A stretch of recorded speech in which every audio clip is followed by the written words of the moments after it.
Na mtazamaji, zimesalia dakika 3 zitimie saa 10 majira ya alasiri saa za Afrika ya Mashariki. Natumai ubuheri wa afya popote unapoungana nami kufuatilia taarifa hizi. Karibu, jina langu ni Hadia Mwasiwa na mwenzangu Meresha Owiti anatafsiri taarifa hizi kwa lugha ya ishara.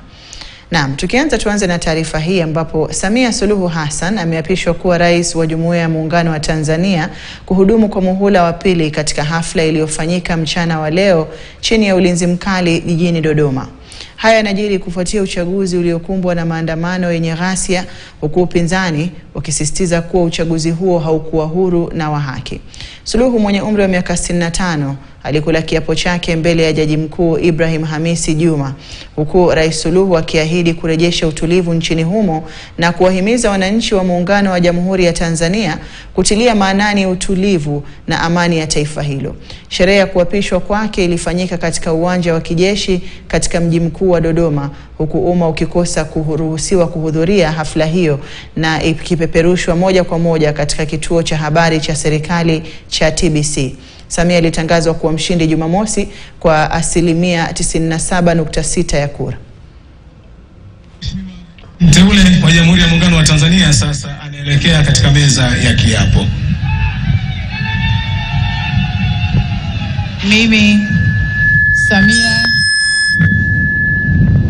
Mimi Samia Suluhu Hassan naapa kwamba nitakuwa mwaminifu kwa Jamhuri ya Muungano wa Tanzania na kuitumikia kwa moyo wangu wote, na kwamba nitaihifadhi, nitailinda na kuitetea Katiba ya Jamhuri ya Muungano wa Tanzania kwa mujibu wa sheria iliyowekwa.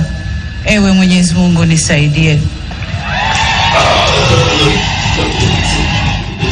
Mimi Samia Suluhu Hassan naapa kwamba nitatenda kazi zangu za urais wa Jamhuri ya Muungano wa Tanzania kwa uaminifu na kutimiza wajibu wa kazi hizo kwa bidii na moyo mkunjufu, na kwamba nitawatendea haki watu wote kwa mujibu wa sheria, mila na desturi za Jamhuri ya Muungano wa Tanzania bila woga, upendeleo, huba wala chuki.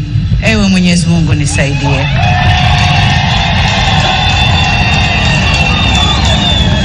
Mimi Samia Suluhu Hassan naapa kwamba katika kutekeleza madaraka niliyopewa kwa mujibu wa Katiba ya Jamhuri ya Muungano wa Tanzania, nitatetea na kudumisha umoja wa Jamhuri ya Muungano wa Tanzania kwa mujibu wa Katiba ya Jamhuri ya Muungano wa Tanzania. Ewe Mwenyezi Mungu nisaidie.